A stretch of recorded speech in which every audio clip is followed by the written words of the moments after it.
Hi everyone, welcome back. I've got another side mission where I've got a sneak preview for you here, but basically my brush head, dustpan brush head handle broke off, and I needed to create a new one. So this is the finished product. But how did I get here?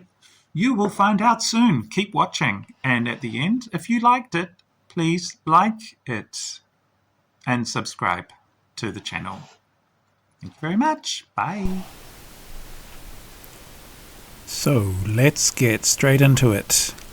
Here I am back at the trusty vise. I've got my broken red brush head here. I've just been sanding off one corner. This was a broken part here.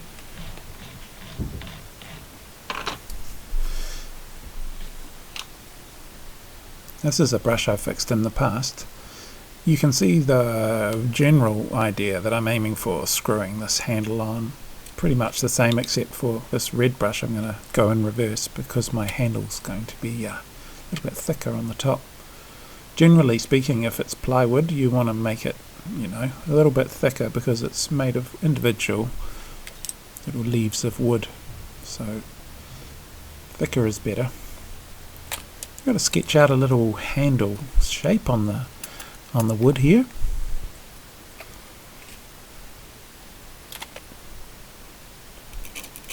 And roughly cut it out with the handsaw.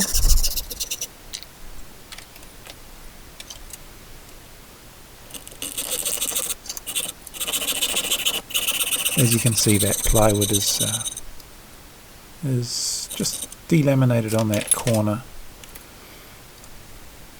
It's not going to be a deal breaker because the screws are going to go into the meat of the wood a little bit further back.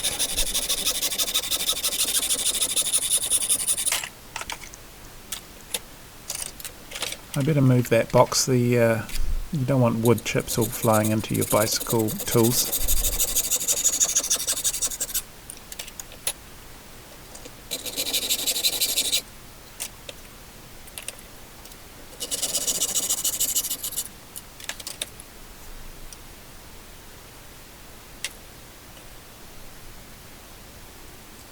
Roughly looking alright. Now you put on your protective equipment because I'm going to be using a power tool here. Yes, ready to go. This is a belt sander. Just cleaning up all the rough surfaces. Now we're going to get right into smoothing that all off to a good fit for the hand.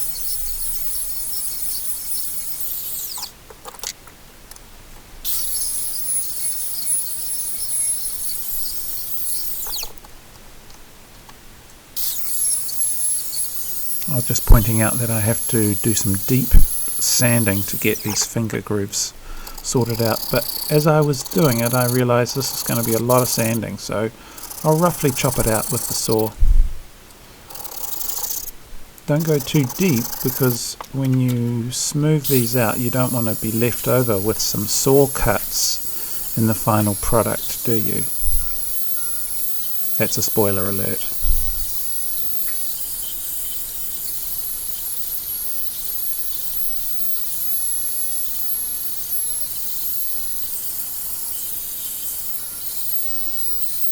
As I'm going through getting my hand grip sorted out, I keep finding I need to go a little bit more because those saw cuts were deeper than I thought to get the triangles of wood out of there to roughly get the shape of the finger hold.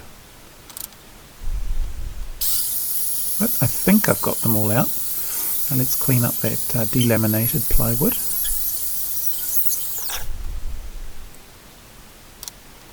Just a little check on the brush, see if it's looking like it'll fit.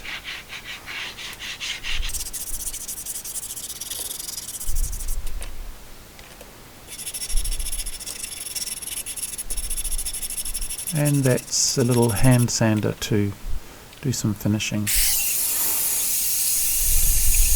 But I realise the belt sander is a lot better for smoothing off to a chamfer all the sharp corners. of these curved parts.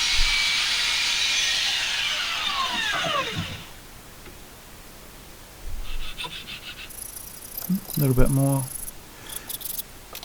smoothing off. Get the brush bristles around the right way.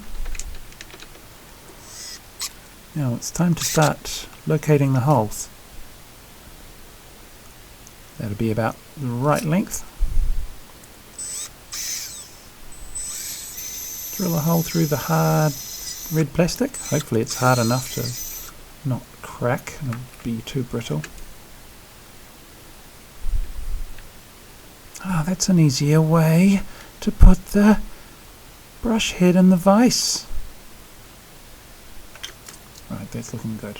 Let's put a hole there, and now I have to find out where I'm going to drill the other hole. Oh, and this bristles are coming out because I've drilled straight through one of the, there you go, you can see it, straight through one of the bristles holes.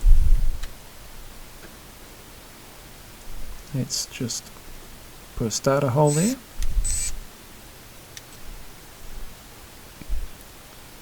And that was really wrecking the bristles, so I'll just measure the hole and put the next hole.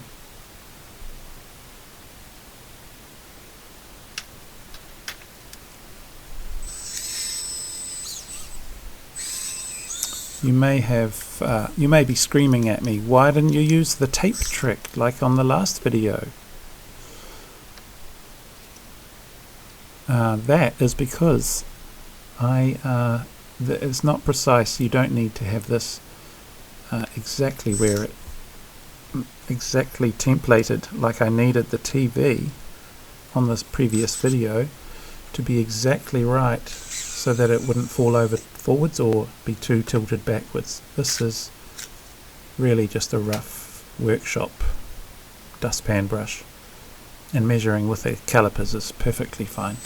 Here we go, the final screw going in. You don't want to overdrive it too much because that plastic, as you can appreciate, the whole purpose of this video is getting another handle because the other one shattered off. So if you overdrive your screws, you're going to crack that red plastic. But as you can see, we have got a functional brush handle. Might as well clean up the work area while I'm here. And the drill.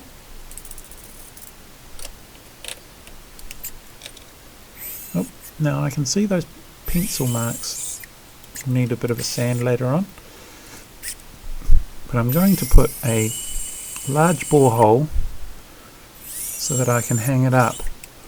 And the way you do that on plywood is to pre-start the hole one side and then drill through from the other, because you don't want to split off any more of those laminated plies. Where am I going to hang this up? There's a few nails. Yes, it works perfectly. But nothing made of wood is complete without a good finishing oil. Use a red plastic cup without a hole in the bottom. Oh, it has a hole in the bottom.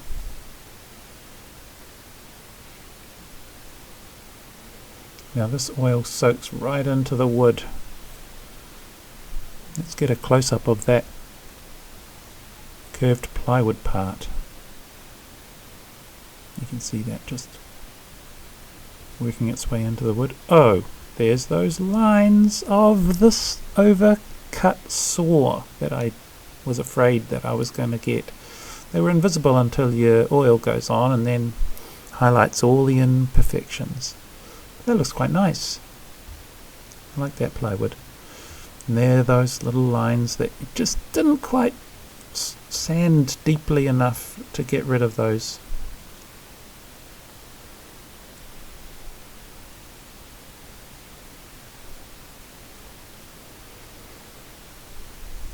That's good. Even though there was a hole in the cup with the oil, still had enough on the rag to give a good coating.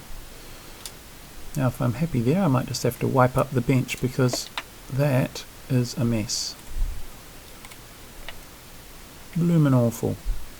So get all that oil off the bench. And if you have any spare wood that needs oiling, it's a good time to do it. But that's all cleaned up, and you now have an oily rag. And what you don't want to do is screw it up and throw it in the corner with some wood chips and other plastic, because, let's see, it's very highly volatile and combustive. Rags used for oiling must be laid out flat to dry or destroyed, otherwise they may catch fire due to spontaneous combustion. And it is a real thing. I know some people who have had their whole house burned down because they oiled their floor, I think, and then left some rags in a steel bucket, knowing this, but it still caught fire. Anyway, the cat's saying it's time to go. Thank you so much for joining me on this. Like and subscribe, and we'll see you guys next time.